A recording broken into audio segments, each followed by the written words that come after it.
Voilà, merci Mabdoutia pour la patience. Vous êtes sur la radio Africa Midi dans l'émission. Ça va comprendre, comme je le disais, nous sommes dans la seconde partie de cette émission ce soir, de ce samedi 24 mars 2018. Après le Congo-Brazza, on va parler de la Guinée. C'est la Guinée avec notre compatriote, Monsieur Algassimou Diallo. Il est expert en développement. Il est en ligne. Monsieur Diallo, je ne sais pas si vous m'entendez très bien depuis les États-Unis. Bonsoir. Oui, bonsoir mon cher et bonsoir à tous les auditeurs. Voilà, merci d'avoir accepté cette invitation sur Africa Midi, c'est un plaisir.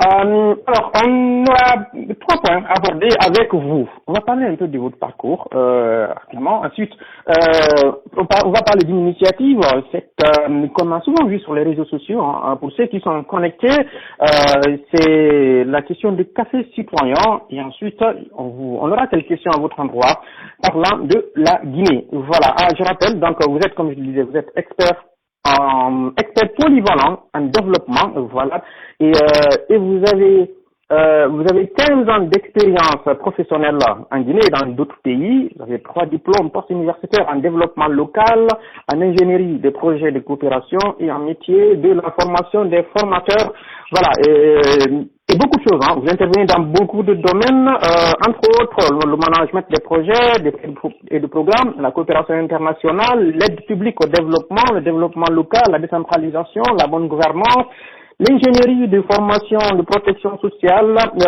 et la protection de l'enfance, l'éducation, l'alphabétisation, entre autres, hein. Voilà, je suis sur votre page LinkedIn, beaucoup d'informations. Je vais vous laisser le soin tout à l'heure parce qu'on va aborder la question. Toute première question à votre endroit, Monsieur Diallo, où est-ce que vous avez fait l'école primaire? Une question simple et bizarre. Okay. Merci beaucoup. Disons en fait que je suis né à Mali-Mbérin et que j'ai fait une partie de mes études primaires dans cette préfecture. Et la suite, j'ai obtenu donc le CEP, le certificat d'études primaires à Télémélé. Ok, alors, vous avez bien compris ma logique. Je voudrais qu'on remonte, hein. Voilà. Le collège, le lycée, ainsi de suite. Monsieur Diallo. Alors, donc j'ai fait mon CFE à Télémélé. Ensuite, j'ai continué dans un collège de Télémélé, toujours qu'on appelle le collège de Koli. Et après, quand j'ai obtenu le BEPC, c'était en 1995, j'ai continué donc au lycée toujours de Télémélé, qu'on appelle lycée Lewendo. Et donc, c'est là que j'ai obtenu mon bac en 1998. D'accord. Et après le bac, vous êtes allé à Conakry? Non, après le bac, j'ai eu la chance d'être orienté dans une université de l'intérieur, une université de renommée nationale qu'on appelle l'université Zilis Nyerere de Cancan. C'est là donc que j'ai fait mes 4 années d'études universitaires au niveau national. D'accord. Dans quel domaine? Et alors, j'ai fait le premier cycle. À l'époque, il y avait ce qu'on appelait le premier cycle, donc en sciences sociales.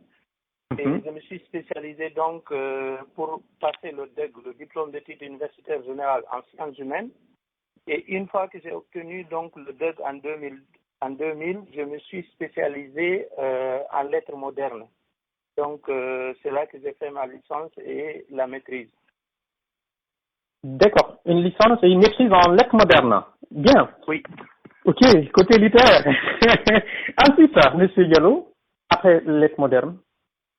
Alors, quand j'ai été diplômé à l'université de Cancan en 2002, donc j'ai quitté la ville de Cancan pour remonter à Conakry parce que c'est là que j'avais beaucoup de la famille. Et donc, je me suis installé à Conakry et j'avais l'ambition de me lancer dans une carrière de développement et je me suis aperçu très tôt que donc mes domaines de formation ne cadraient pas parfaitement avec ce que j'ambitionnais comme carrière. Et donc, j'ai repris des études à Conakry dans un institut. J'ai préparé une licence en gestion et évaluation de projets. Et donc, ça m'a permis d'obtenir un boulot dans le domaine donc des ONG. Et j'ai commencé ma carrière donc professionnelle à l'intérieur d'une ONG appelée Fraternelle de développement. D'accord. Alors, dites-moi, ce diplôme dans le développement, si j'ai bien compris, c'était quoi comme diplôme que vous avez obtenu dans cet institut? c'est une licence qu'on pourrait appeler licence professionnelle. Oui. C'était dans un institut qu'on appelait donc Institut supérieur d'études et de gestion. Je l'ai obtenu là et parallèlement à ça, j'ai reçu une bourse de l'UNICEF qui m'a permis d'obtenir ce qu'on appelle les certificats d'aptitude professionnelle, donc un CAP en protection de l'enfance. Et donc, j'ai été la première et malheureusement la seule promotion en Guinée. On était 20 à avoir reçu cette formation et donc à avoir obtenu ce diplôme-là en République de Guinée. Donc, ça a lancé vraiment ma carrière professionnelle, aussi bien dans le domaine donc de l'ingénierie de projet, mais aussi et surtout dans le domaine de l'action sociale, notamment la protection de l'enfance, l'alphabétisation, l'éducation primaire formelle, l'éducation informelle au niveau des adultes et la protection sociale. D'accord. Ok. Et ensuite, après ce CAP, à travers l'UNICEF. Alors, donc, toujours au plan académique, quand j'ai obtenu ce CAP, c'était dans les années 2006, et j'ai passé toujours dans l'optique de vouloir performer mes compétences académiques et professionnelles. J'ai compéti à un concours régional qui était organisé par l'Université de Ouagadougou, plus précisément un domaine de formation qui existait à l'intérieur de la faculté des sciences sociales au niveau de l'Université de Ouagadougou. Donc, c'est un concours qui était organisé dans 8 pays de la sous-région et c'était pour aller préparer donc une licence professionnelle aussi en développement et éducation des adultes dans la faculté donc des sciences sociales et plus précisément dans le département sociologie. Donc en Guinée, nous avions été 2 à avoir réussi le concours et donc nous avons reçu un financement d'une institution allemande appelée DVV International. C'est l'occasion pour moi de la remercier d'ailleurs par rapport à ce soutien. Et donc je suis parti à l'université de Ouagadougou au Burkina Faso où nous avons fait une formation en alternance pendant 2 ans. Entendez par alternance la possibilité donc de cumuler l'expérience professionnelle par rapport parallèlement à l'activité académique. Donc on partait à l'université de Ouagadougou.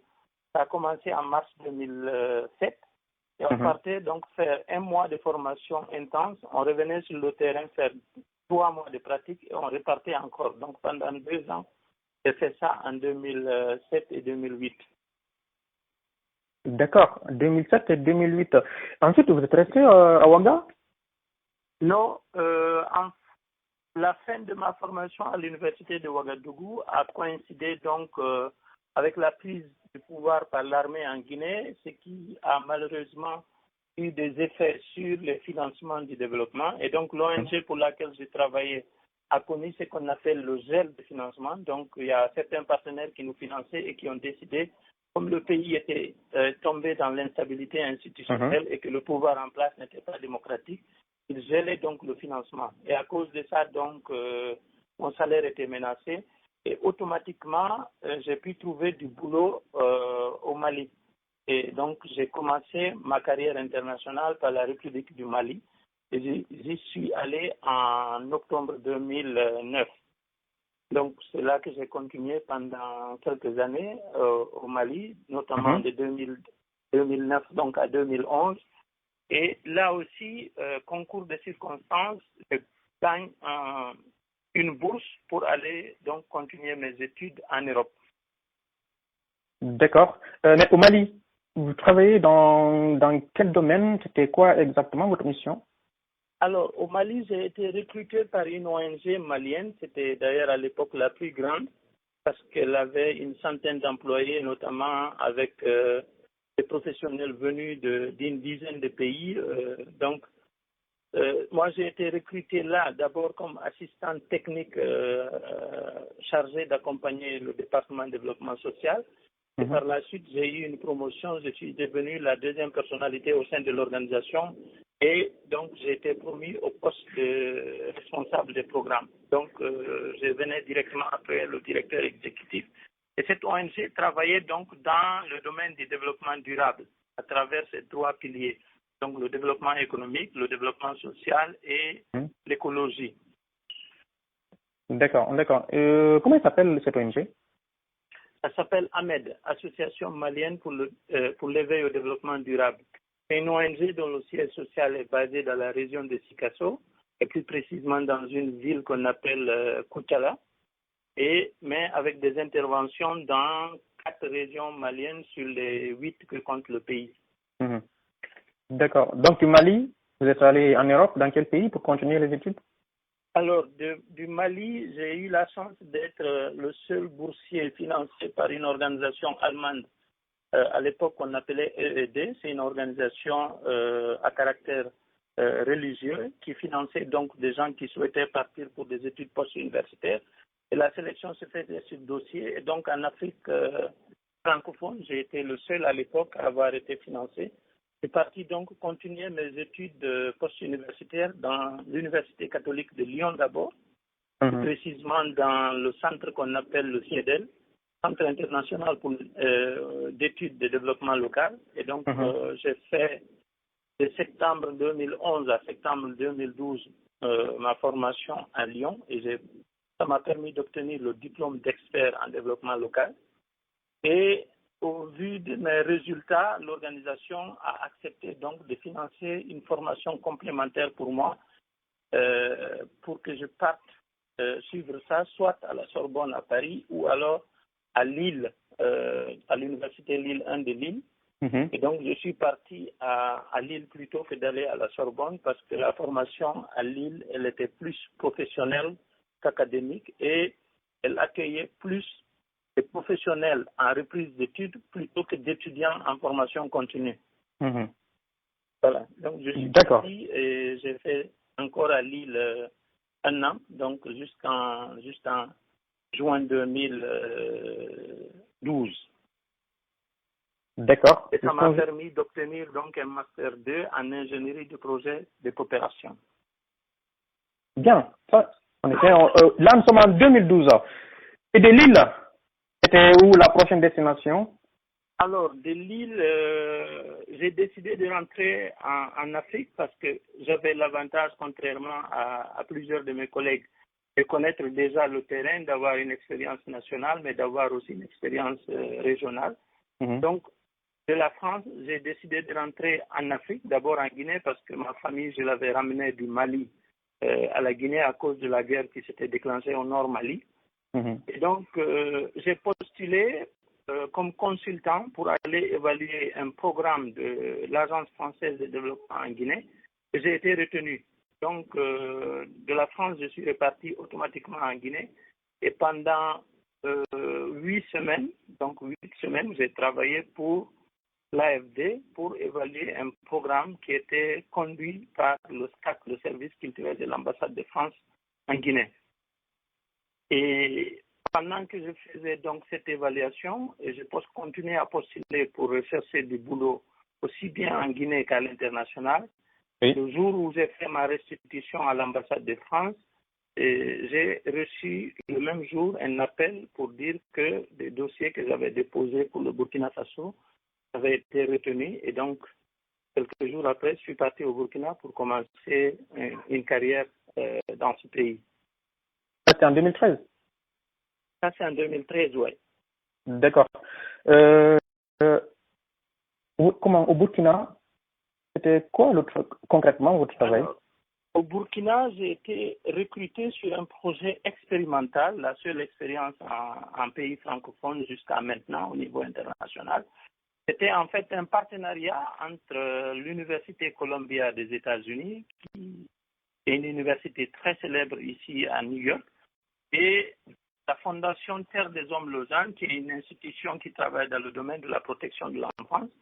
Et donc, il y avait un dispositif qui existait dans 5 autres pays, notamment le Sri Lanka, l'Indonésie, l'Ouganda, le Libéria, et il était question donc, et la Colombie bien sûr, il était question donc de reproduire cette expérience en milieu francophone et le Burkina Faso s'est porté volontaire. Et donc moi je suis allé comme coordonnateur de cette initiative qu'on appelait donc en anglais PLG, Programme Learning Group. En français ça s'appelle, l'appellation qui a été donnée, qui ne correspond pas très bien en français, le programme groupe d'apprentissage des programmes. Et donc, un projet dont l'ambition était de fédérer la recherche et l'action dans le domaine de la protection de l'enfance pour avoir une finalité d'amélioration à la fois des politiques publiques, mais aussi et surtout des actions menées par les ONG en matière de protection de l'enfance. D'accord. Au Burkina, vous y avez travaillé pendant combien d'années? J'ai travaillé là-bas donc de juillet 2013 jusqu'en juin 2016. J'étais malheureusement, pour des raisons de famille, été contraint à démissionner de mon poste et je suis rentré en Guinée donc après 3 ans et 1 mois de travail au Burkina Faso. Donc, vous êtes rentré en Guinée en 2016. Oui, je suis rentré en Guinée en juin 2016. Et depuis, en Guinée, vous travaillez pour qui?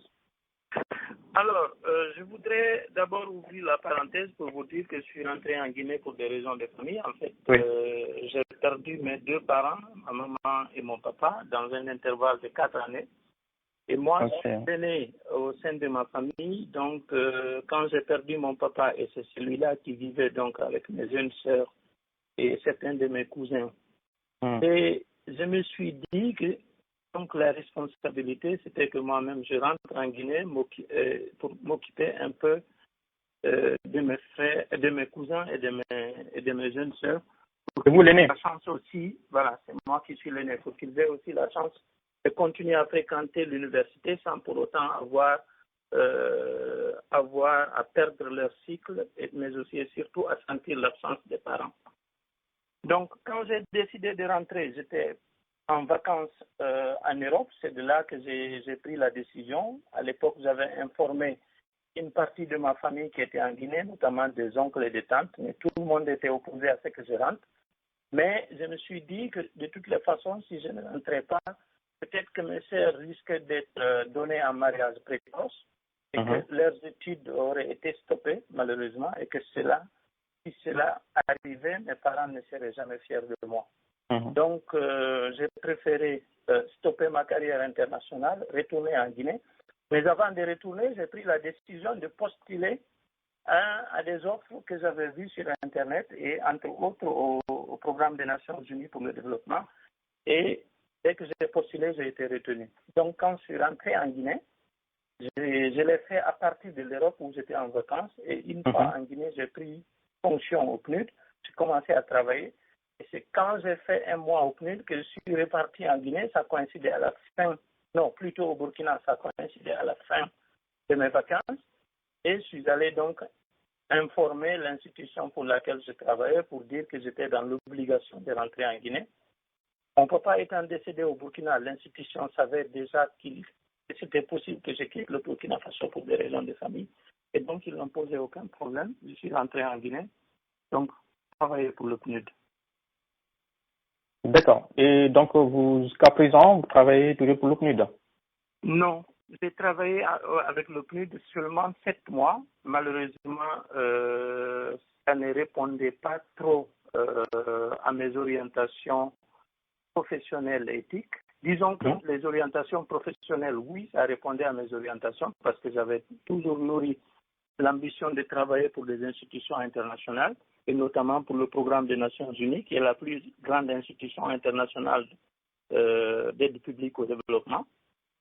Mais seulement après 7 mois, je me suis rendu compte qu'en réalité, le système des Nations Unies, et plus précisément en Guinée là-bas, c'était un système assez lourd. Il ne permettait pas, la procédure, la lourdeur administrative ne permettait pas de réussir dans un délai imparti tout ce qu'on avait comme ambition en termes de qualité, mais aussi surtout en termes de services à rendre. Donc, quand je me suis rendu compte que j'étais trop petit pour pouvoir changer le système par rapport à la façon dont il fonctionnait, j'ai préféré moi-même démissionner et partir travailler pour une autre institution. Donc, à 2 semaines de mon départ du PNUD, j'ai commencé à chercher de l'emploi et j'en ai donc trouvé dans une institution aujourd'hui pour laquelle je travaille. Ça s'appelle Health Focus, un bureau d'études allemand. qui est en Guinée depuis 2001 et qui travaille dans le domaine de la promotion de la santé publique. Donc, depuis février 2017, je travaille dans cette institution en qualité de conseiller technique principal. D'accord. Alors, expliquez-nous clairement, avec des termes simples, la structure pour laquelle vous travaillez, donc, intervient dans le domaine, vous m'avez dit, de la promotion de la santé publique. Concrètement, dans les faits, qu'elle fait?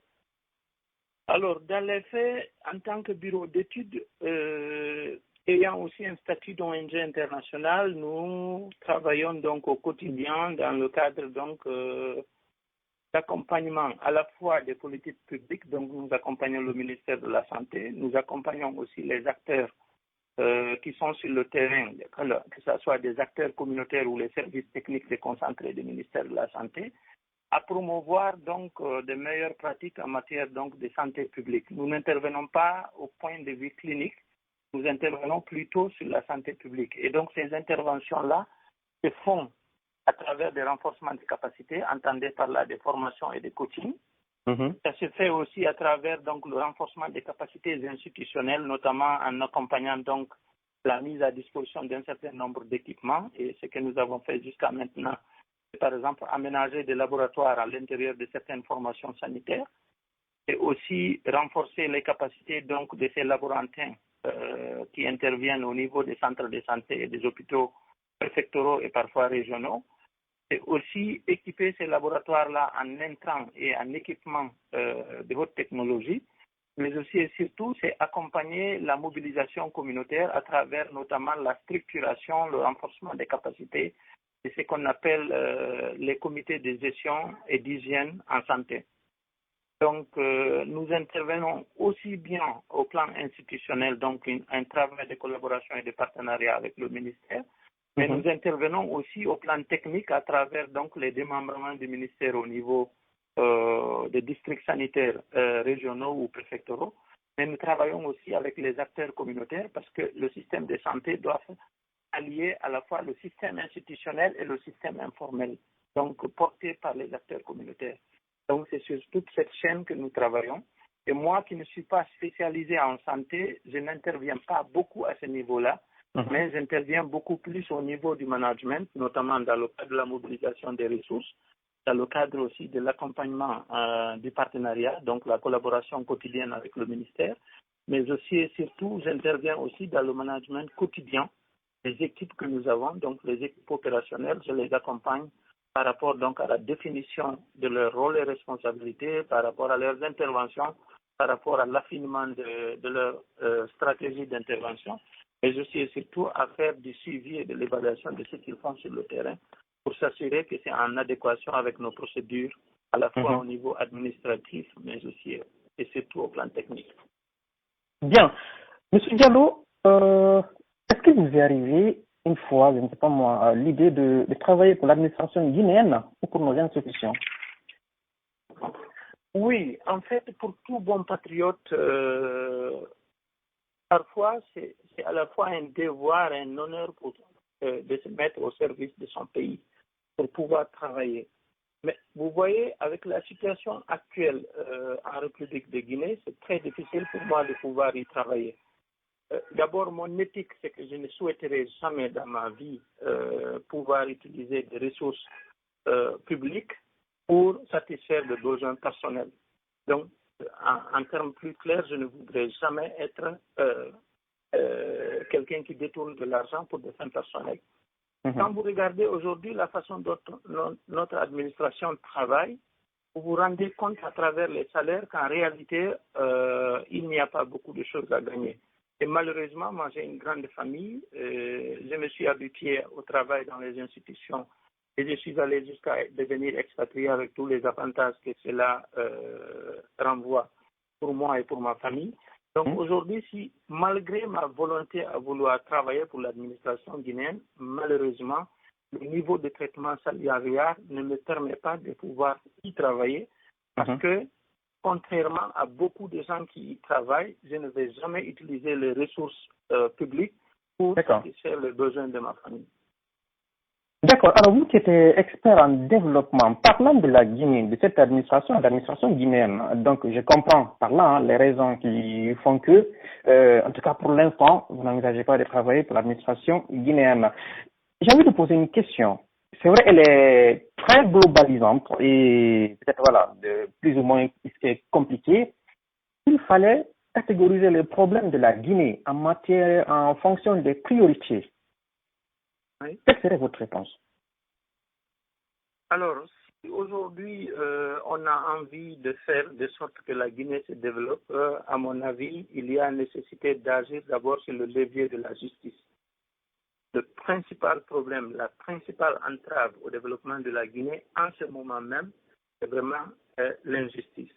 Et quand je parle d'injustice, c'est aussi bien par rapport au fonctionnement de l'administration, mais aussi et surtout par rapport à la relation entre l'administration et les administrés.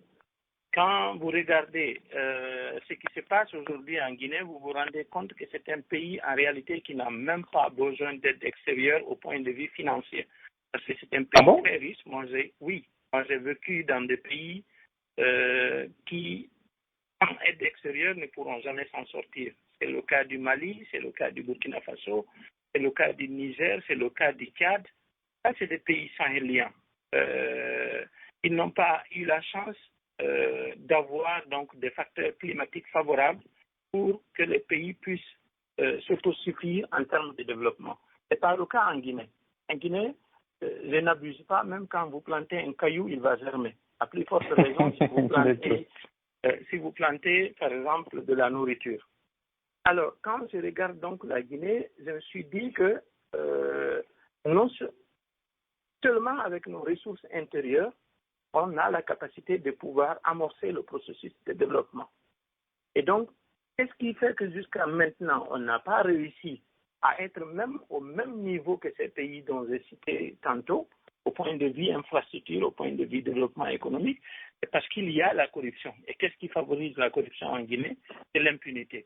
Donc, pour moi, le facteur principal sur lequel il faudrait s'appuyer pour enclencher le développement en Guinée, c'est d'abord rendre justice. Et quand on aura rendu justice, donc on aura diminué ou on aura totalement freiné la corruption et donc et les détournements, la mauvaise utilisation des ressources, en ce moment, les ressources dont on aura réussi à canaliser, à sécuriser là, il faudrait s'en servir pour lancer le second défi qui fait que la Guinée est en arrière aujourd'hui, c'est l'éducation. Voilà. Donc, le second levier sur lequel il faudrait s'appuyer, à mon avis, c'est vraiment l'éducation. Et à tous les niveaux. Aussi bien l'éducation primaire, l'éducation secondaire, l'éducation professionnelle, l'enseignement supérieur, tout le système éducatif en Guinée nécessite vraiment d'être soigné, accompagné et renforcé. Et une fois donc que vous aurez réussi ça, dites-vous que vous avez enfin commencé à travailler pour le développement en République de Guinée. Parce que c'est cette éducation, d'abord c'est la justice qui permet à chacun d'être libre, d'être en sécurité et d'être dans la capacité à pouvoir rendre le maximum de lui-même dans le travail. Et c'est l'éducation qui permet aux gens d'avoir les compétences pour se mettre au service du pays. Donc une fois que nous aurons réussi ces deux piliers-là, à mon avis, on peut enfin parler maintenant de développement en Guinée et de la nécessité donc de travailler sur les autres secteurs. Bien.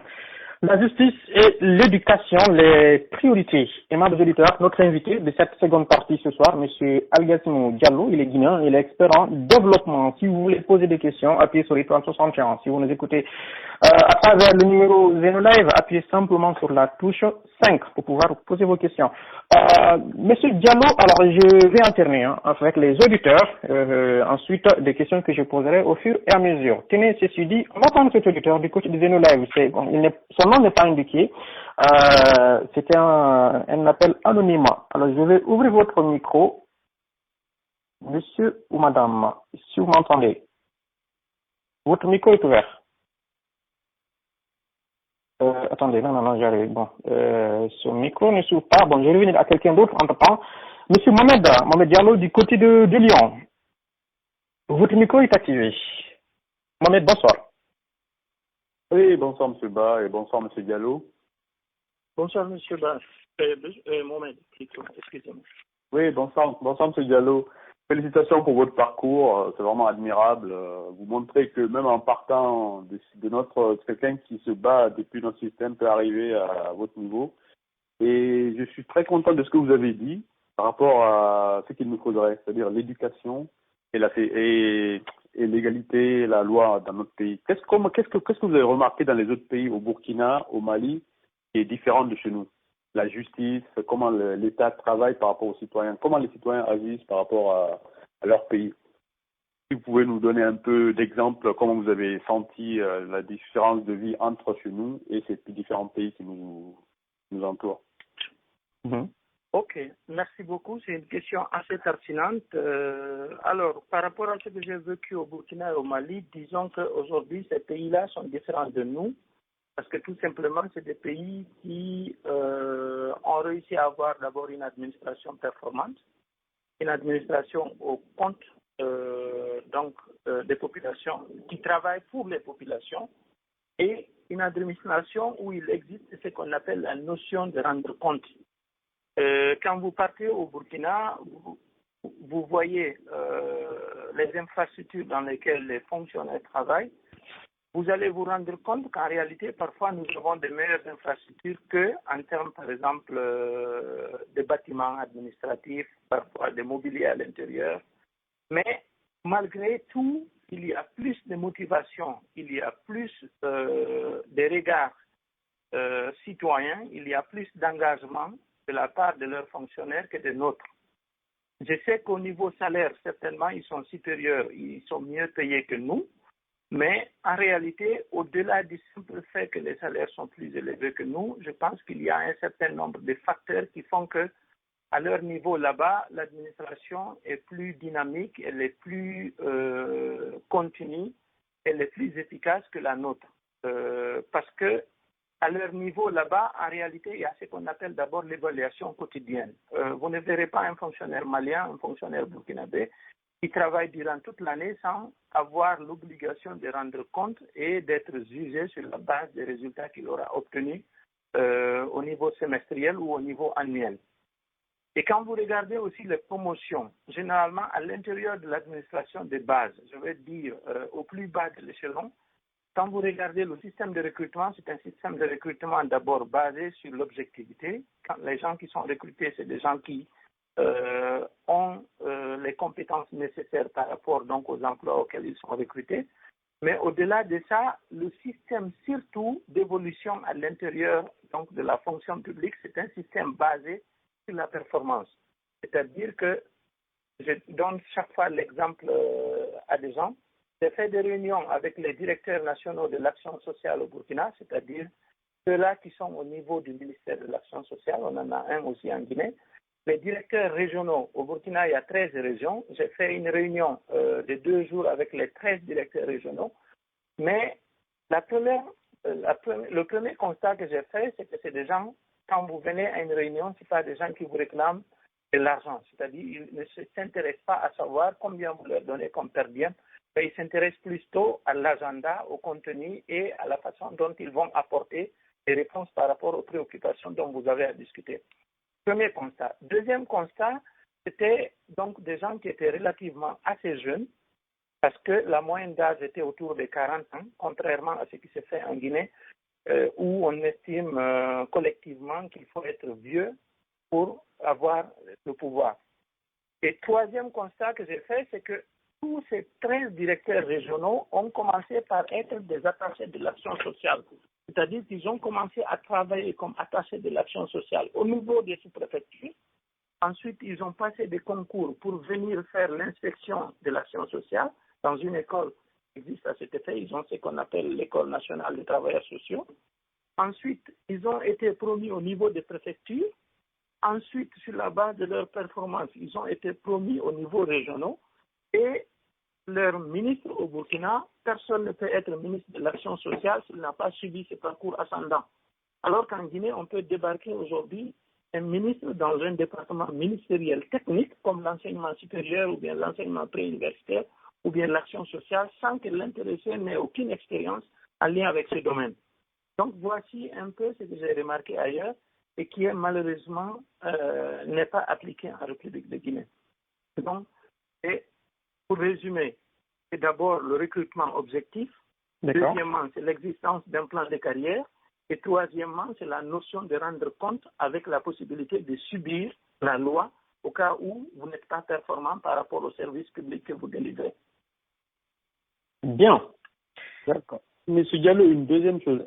Est-ce que les fonctionnaires que vous avez rencontrés au Mali ou au Burkina ou ailleurs dans d'autres pays africains, lorsqu'ils sont au travail, ils se sentent redevables envers pour ceux qui travaillent, c'est-à-dire les citoyens, ou pour celui qui les a mis là? Non. Déjà, je pense que vous avez donné la réponse en disant qu'ils n'ont pas été mis là parce qu'ils sont le frère, le cousin, le tante du chef qui les a nommés. Ils ont été là parce que c'est leurs compétences qui les ont mis là. Est-ce qu'avec ça aussi, ils se battent surtout pour les gens, pour l'institution au lieu de ceux qui les ont nommés? Ils se battent pas pour quelqu'un, ils se battent pour travail pour lequel on les a payés, quoi. On les a pas payés pour faire travailler pour quelqu'un, mais pour travailler pour le peuple. Je sais pas si vous avez compris ma question. En fait, les gens dans les institutions. D'accord. J'ai bien compris, Monsieur Mohamed. En fait, quand je rencontre des fonctionnaires burkinabés ou des fonctionnaires nigériens ou même des fonctionnaires maliens, moi, je suis toujours émerveillé. Parce que vous avez l'impression que c'est des gens qui ont signé des serments d'Hippocrate, ou bien en tout cas des sermons ou des codes d'éthique, et que au quotidien, c'est comme si leurs femmes ou leurs enfants à la maison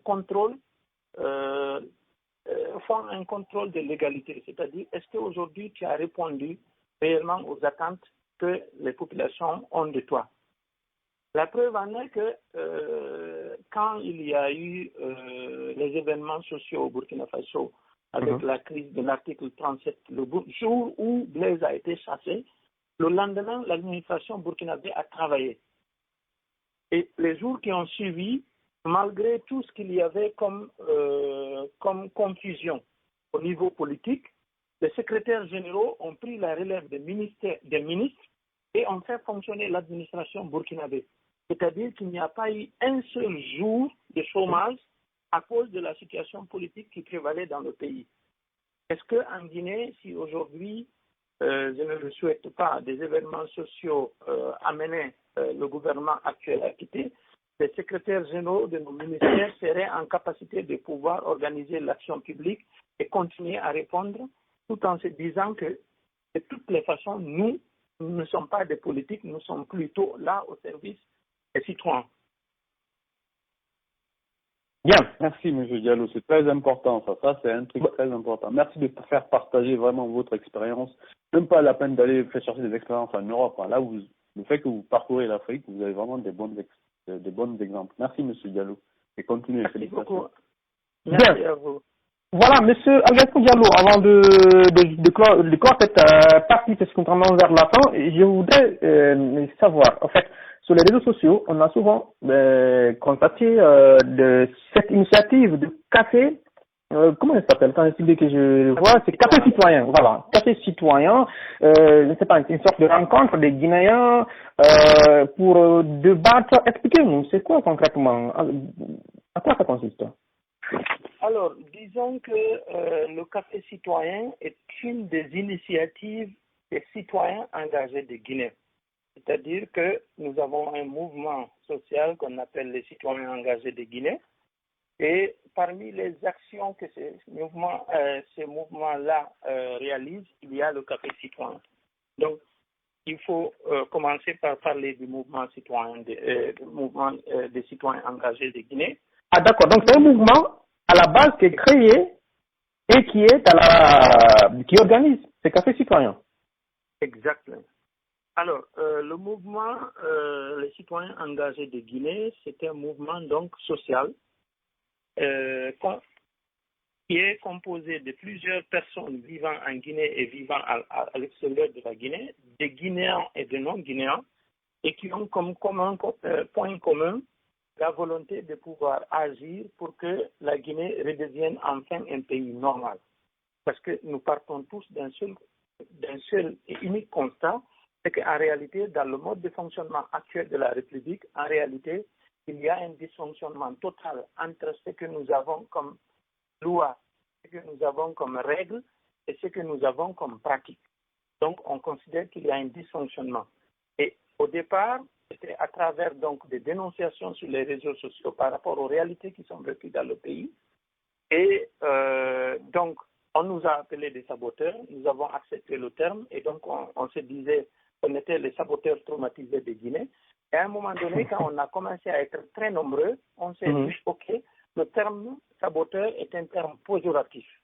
Est-ce que vous voulez qu'on continue à faire la même chose, mais tout en changeant de nom pour ne pas donner la peur à d'autres personnes de nous joindre?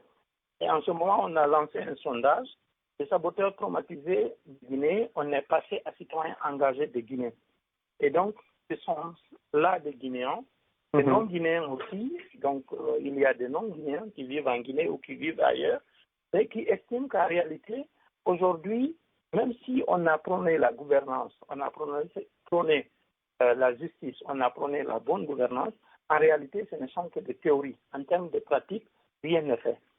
Et donc, comment faire de sorte qu'on passe des textes à la réalité en agissant au quotidien dans le but d'inspirer d'autres personnes à faire comme nous, qui refusons à la fois l'injustice, qui refusons la mauvaise gouvernance, qui refusons la division sociale, qui refusons donc tout ce qui est considéré comme étant négatif et qui pourrait entraver le développement de la Guinée. Comment faire en sorte que d'autres Guinéens, d'autres Africains nous rejoignent dans cette dynamique. Et donc, on a créé ce mouvement-là. Ici, il est informel parce que nous avons la peur de le formaliser parce qu'en Guinée, généralement, tout ce qu'on formalise est très vite récupéré politiquement. Donc, on ne l'a pas formalisé, mais on s'est dit qu'on peut mener des actions qui pourraient nous permettre donc de vulgariser ce que c'est que le mouvement citoyen engagé de Guinée, mais aussi et surtout montrer à d'autres Guinéens donc qu'il y a des bonnes pratiques qu'on peut promouvoir de manière à ce que la situation change par rapport à ce que nous vivons. Et donc, parmi ces initiatives-là, il y a le café citoyen. Le café citoyen, pourquoi? Parce qu'on s'est dit qu'à Conakry, par exemple, où l'initiative est partie, durant la semaine, du lundi au vendredi, vous êtes confrontés à la mauvaise circulation, donc aux embouteillages. Vous êtes confrontés au stress au niveau du bureau. Vous rencontrez plein de cas de corruption. Vous partez au niveau des services publics, ils ne sont jamais rendus si vous ne payez pas. Vous rencontrez d'autres Guinéens qui vous insultent à cause de votre appartenance politique ou à cause de votre neutralité. Donc, est-ce que ce n'est pas bien qu'on se retrouve un samedi ou un dimanche pour un peu évacuer ce stress-là en causant objectivement, sans parler d'ethnie, sans parler de politique? Donc, on a commencé ça à 5 personnes et au fur et à mesure, il y a des gens qui se sont joints à nous. Et aujourd'hui, je pourrais vous dire, donc, seulement à Conakry, on est une centaine de personnes et nous nous regroupons quotidiennement, pas chaque semaine. Il y a aussi les cérémonies et autres, mais nous nous regroupons au moins 2 fois dans le mois et à travers un menu concocté à cet effet. Et on s'est dit qu'il y a parmi nous des gens qui ont eu des expériences internationales, des gens qui travaillent dans de grandes entreprises, des gens qui sont au niveau d'un certain nombre de dispositifs d'accompagnement à l'emploi ou bien à la formation. Donc, pourquoi ne pas inviter des gens comme ça pour venir durant un café citoyen, rencontrer un étudiant, rencontrer un ouvrier, rencontrer un Guinéen tout court et lui expliquer le dispositif que tu coordonnes, que tu connais.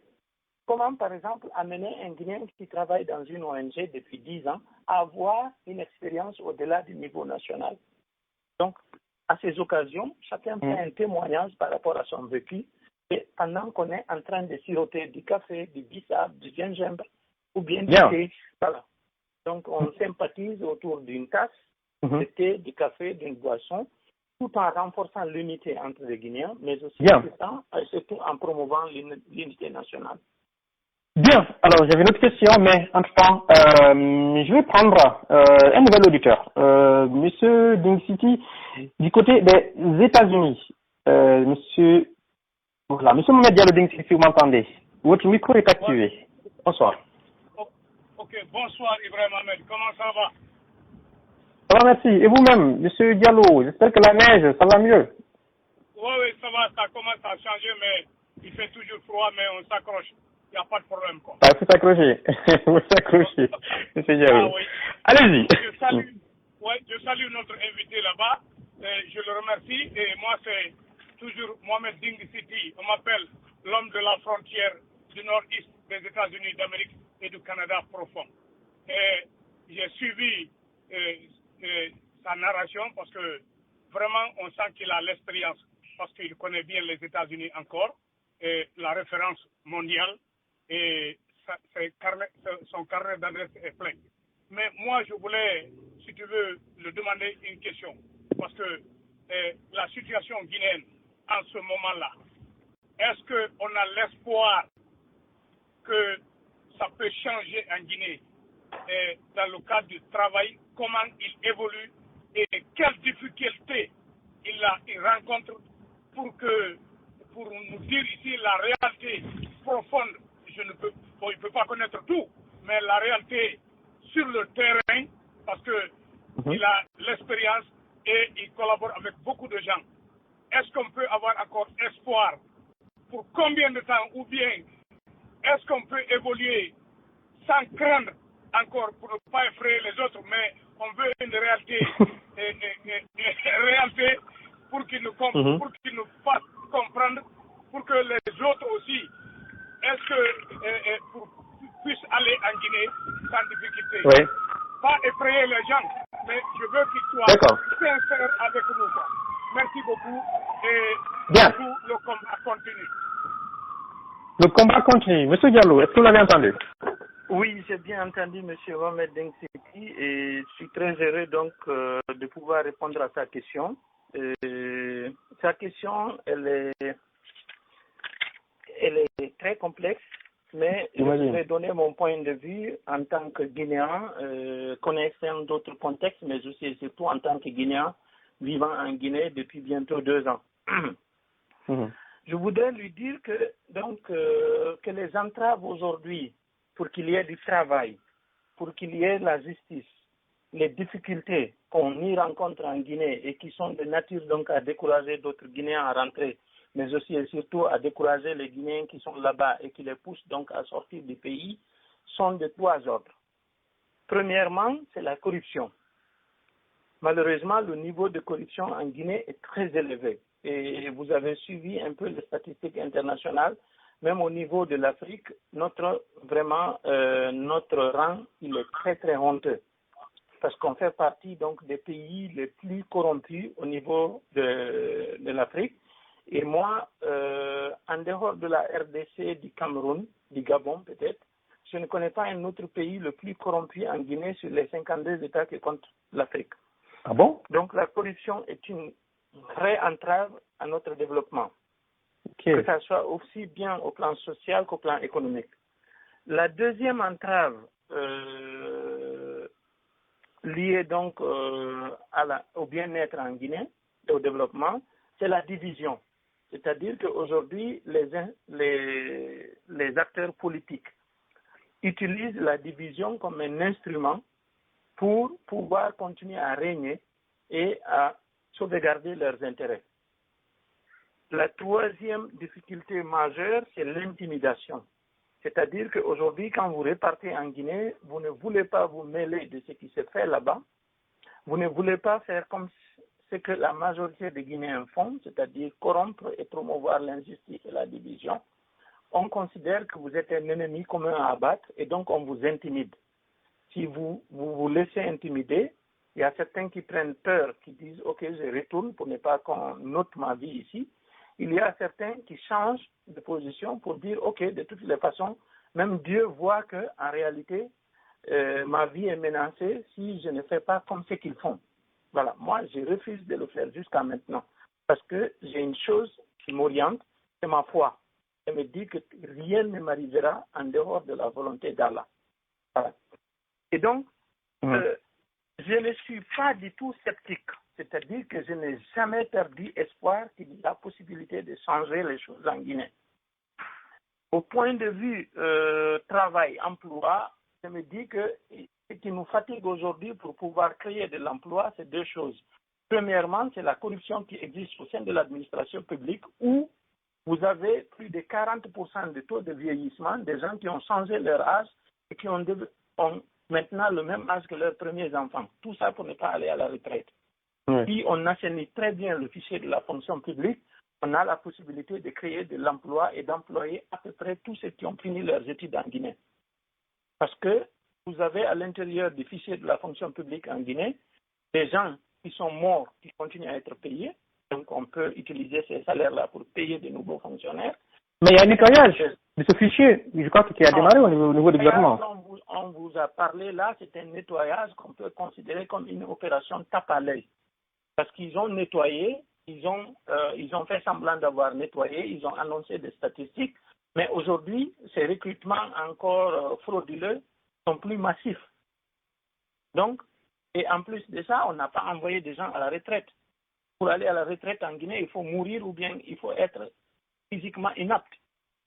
Donc, il y a ça. La deuxième chose, c'est que vous avez des gens qui vivent ici en Occident, aux États-Unis, au Canada, en Europe, et Guinéens qui se disent des Guinéens modèles, qui sont actuellement en train d'être payés à travers les virements bancaires, mais qui vivent ici en Occident. Donc, si on parvient à supprimer ces comptes fictifs-là, on peut aussi créer de l'emploi. Et la troisième chose, c'est qu'en réalité, il y a plusieurs déficits en termes de besoins, en termes de personnel au niveau de l'intérieur du pays. Je vais régulièrement à l'intérieur du pays dans le cadre de mes activités professionnelles. Il y a plein d'endroits où les détenteurs de ces postes-là sont décédés il y a longtemps. Jusqu'à présent, ils ne sont pas remplacés. Cet argent, il est partagé entre le préfet, le gouverneur, le ministre. Voilà. Donc, il y a la possibilité de créer des emplois en Guinée et même peut-être d'employer des gens de la sous-région. Ça ne manque pas. La deuxième chose, c'est qu'il ne faut pas perdre espoir. Les gens disent après la pluie, c'est le beau temps. Et donc, la seule chose... Pourvu que la pluie arrête à un certain moment. Hein. Oui, il faut que la pluie arrête. Et pour qu'elle arrête, il y a trois instruments dont il faut user. Premièrement, il faut renforcer l'unité entre les Guinéens. Il faut que les Guinéens comprennent qu'en réalité, il n'y a pas de division entre Peul et Maninké, entre Peul et Soussou, entre Guerzé et Kissian, mais plutôt il y a de la manipulation des gens qui nous gouvernent, parce qu'entre eux, ils s'entendent très bien. Quand vous regardez actuellement le gouvernement du professeur Alpha Condé, il y a toutes les ethnies qui sont à l'intérieur de son gouvernement. Et donc, quand ils nous font croire que c'est un régime de Malinké, c'est excessivement faux. Ces divisions sont entretenues par ceux-là qui profitent aujourd'hui de nos deniers publics pour renforcer la division et occuper l'esprit des citoyens à autre chose plutôt que de réclamer la bonne gouvernance. Donc, il faut renforcer l'unité nationale. La deuxième chose, il faut promouvoir la justice. La justice commence par la maison. Entre vous et votre femme, entre vous et votre enfant, il faudrait que vous appliquiez d'abord la justice là-bas avant de la réclamer à votre maire, à votre chef de quartier ou à votre État. Est-ce que les Guinéens sont justes entre eux? Est-ce que les Guinéens commerçants sont justes avec ceux-là qui achètent leurs produits? Est-ce que les Guinéens qui exercent le métier de médecin sont justes avec les patients? Est-ce qu'à l'intérieur des mosquées, les fidèles sont justes avec l'imam? Il y a tous ces niveaux de justice-là. Mais M. Diallo, tout ce que vous êtes en train de me citer là, c'est une restructuration radicale, carrément, de la société guinéenne. Ça, c'est pas dans 10, 20, 30 ans, j'imagine.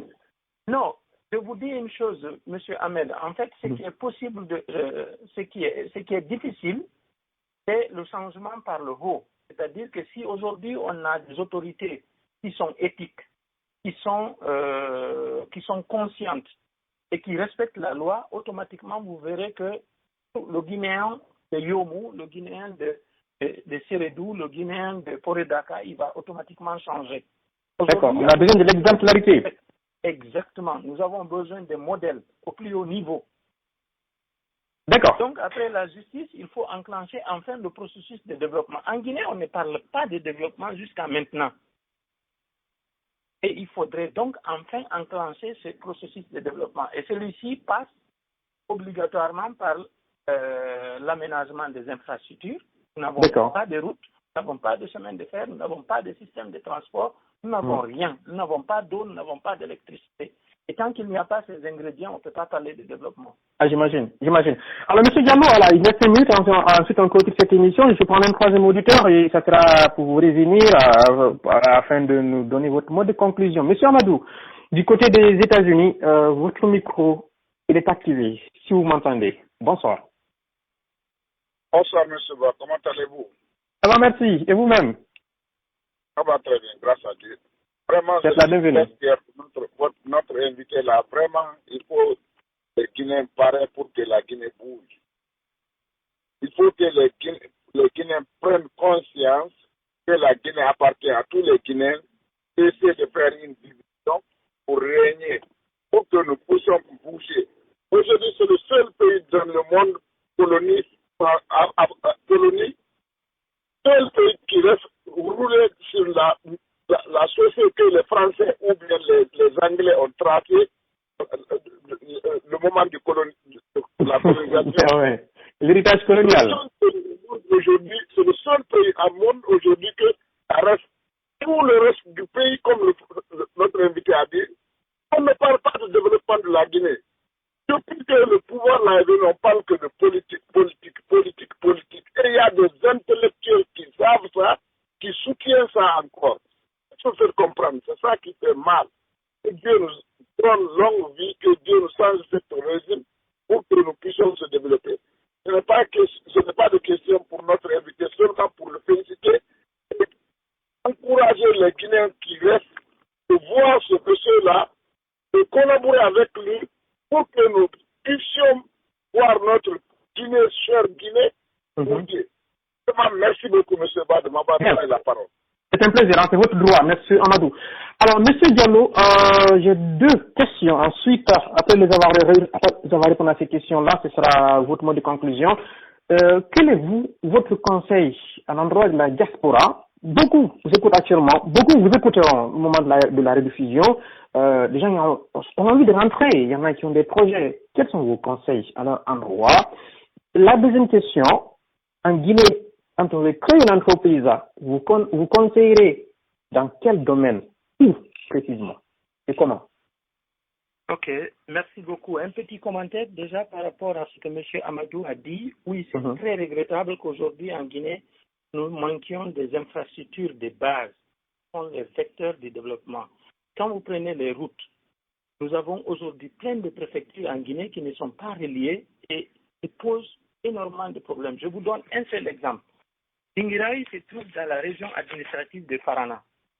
En saison pluvieuse, et en Guinée, on sait que la saison pluvieuse dure 6 mois, pour partir de Farana et aller dans certaines localités de Dinguiraï, vous êtes obligé de revenir jusqu'à Mamon, aller à Labé, aller à Tougué pour aller dans ces localités-là. Comment est-ce que le gouverneur de Farana peut s'assurer que les services publics sont délivrés dans ces localités qui relèvent de sa circonscription administrative?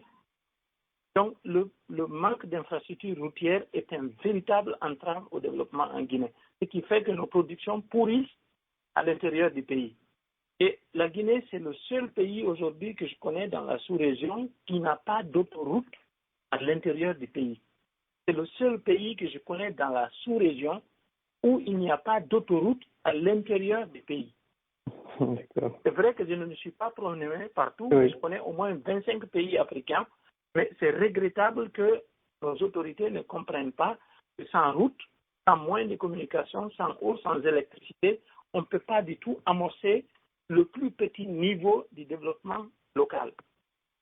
Donc, pour revenir à vos 2 questions, la première, le conseil que je vais donner, je sais qu'il y a beaucoup de Guinéens de la diaspora qui me disent qu'à travers mes messages,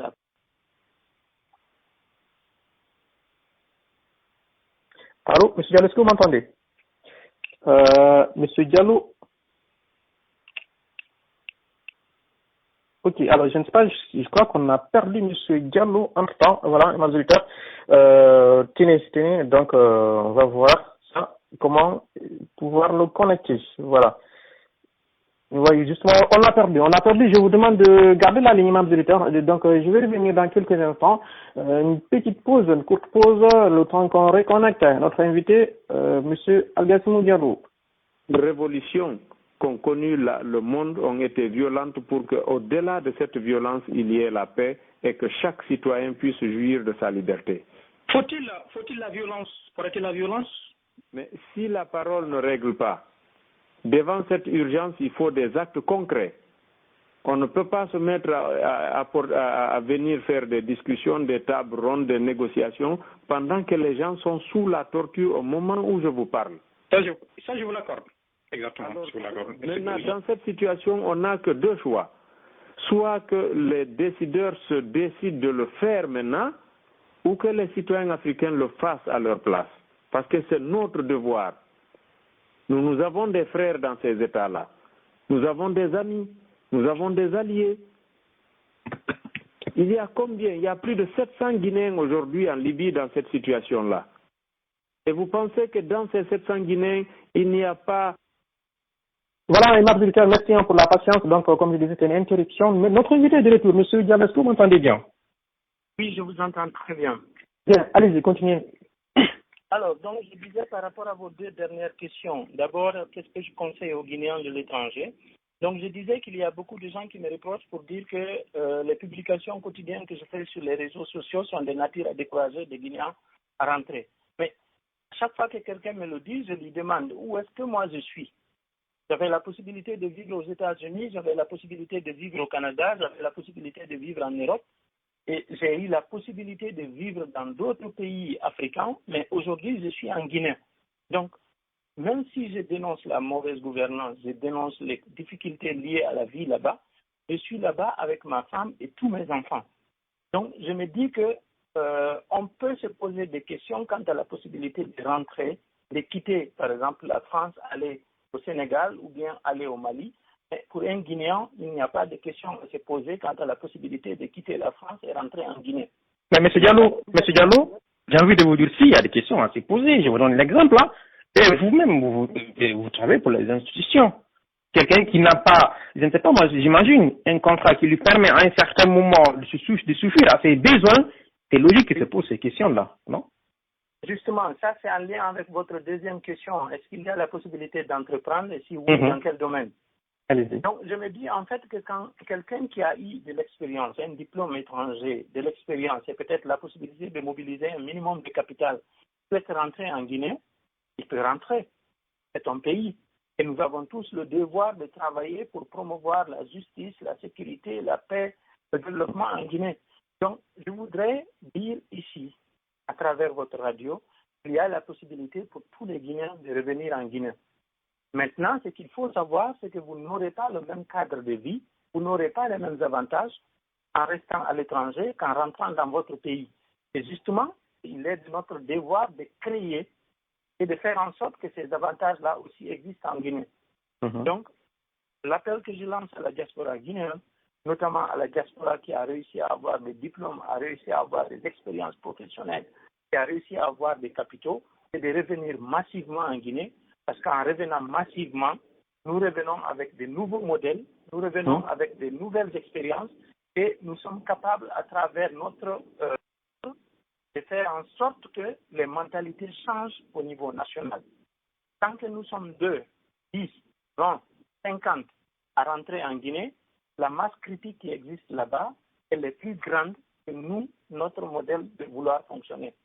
Par contre, si on est autant nombreux que ceux qui sont là-bas, ou sinon on est autant déterminés qu'à un moment donné, on peut réussir à inverser cette mentalité de perdant, cette mentalité de désespoir, cette mentalité de corruption, cette mentalité de division. On peut réussir à la changer. Donc revenez massivement. Bien. Vous nous trouverez sur le pays, on est entièrement à votre disposition pour vous orienter. Et d'ailleurs, l'un des objectifs du Café Citoyen, et de faire en sorte à faciliter le retour et l'insertion guinéens souhaitant Guinée. D'accord, c'est vrai qu'on a fait, voilà, il y a beaucoup de sujets qu'on a abordés, donc j'espère qu'on aura eu l'occasion de pouvoir aller en profondeur par rapport à tous ces sujets, par rapport à ce mouvement-là. Mais dernière question, dans quel domaine conseillerez-vous de créer, pour ceux qui ont envie de créer des entreprises? Alors, ce que je souhaiterais dire, c'est que aujourd'hui, pour des Guinéens qui ont réussi à avoir des expériences professionnelles et des qualifications poussées dans des domaines professionnels tels que la maçonnerie, tels que tout ce que vous savez comme besoin, menuiserie, maçonnerie, chaudronnerie, autant de métiers donc pratiques. L'artisanat, en Guinée. Oui, si vous revenez en Guinée, aujourd'hui, les sociétés minières en ont besoin, mais au-delà de ça, tous les Guinéens critiquent les ouvriers qui sont au niveau local par manque de professionnalisme et de compétences. Donc, si vous créez des ateliers, vous ouvrez donc des ateliers dans ce domaine, assurez-vous que si vous êtes juste, équitable et avec des prix raisonnables, vous pouvez très bien drainer la clientèle locale. Et aujourd'hui, la Guinée, malgré le contexte politique, malgré le contexte économique et social, est un pays en chantier. Donc, on a besoin de qualification de ces arts. Et quand vous regardez les sociétés minières, aujourd'hui, ils importent cette main-d'œuvre-là d'autres pays voisins. Ça, c'est un. Deuxièmement, aujourd'hui, tout le monde se plaint du système de santé en République de Guinée. Mais ce que les gens ignorent, c'est que les médecins qui ont été formés en Guinée exercent dans la sous-région et exercent en Occident. Donc, pour des Guinéens qui sont professionnalisés dans ce secteur-là, je sais qu'en allant à la fonction publique, vous n'aurez pas le salaire nécessaire que vous souhaitez, vous n'aurez pas les équipements qu'il faut pouvoir bien soigner, mais vous pouvez l'investir au privé. Vous pouvez ouvrir des cliniques, vous pouvez ouvrir des laboratoires biomédicaux. Et vous ne pouvez pas imaginer aujourd'hui le nombre la quantité d'argent que la Guinée perd juste à travers les évacuations sanitaires. Tous les gens qui sont ici en Occident sont obligés de prendre leurs parents, les amener à Dakar, les amener au Maroc, les amener à Bamako ou bien en Occident. Et si ces compétences-là étaient au niveau national là-bas, c'était des Guinéens qui à d'autres Guinéens et donc qui permettraient de faciliter l'emploi, de générer des ressources et de favoriser le bien-être. Donc, ce domaine-là. Autre domaine, c'est que quel que soit le domaine dans lequel vous êtes spécialisé, je me dis qu'en allant en Guinée, le terrain, il est encore vierge. Oui, il est un chantier. Le pays est un chantier. Voilà. Vous allez rencontrer des difficultés durant les 6 premiers mois, mais c'est des difficultés auxquelles vous devez vous préparer psychologiquement. Parce que même l'entourage, le plus de la famille, est parfois un handicap. Mais vous entrez avec la détermination de vous mettre au service du pays et même Dieu va vous aider dans ce domaine. J'espère. Merci, M. Diallo, d'être passé ce soir sur African Midi. Merci à vous.